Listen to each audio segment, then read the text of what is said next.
Ако постоеше правото и правдата, немаше суд кој би го вратил пасошот на Заев за дело како подкуп за 100.000 евра. Затоа овој суд сега треба да одговори по кој основ на ваков човек му беше вратен пасошот. СЈО под политичка палка на СДС гони стотина лица од ВМРО ДПМН. Никој од ВМРО ДПМН не ја обструира правдата затоа што нема ниту едно сторено кривично дело. Двојните аршини во одлуките се евидентни.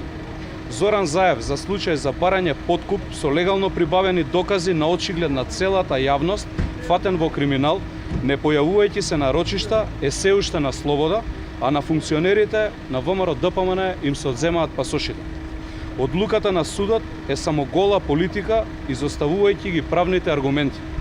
Зоран Заев целиот притисок врз судството го прави за да се спаси себе си, за криминалите во кои е заглавен и во исто време да го попречи ВМРО ДПМН да му застане на патот на неговата деструктивна и антидржавна политика.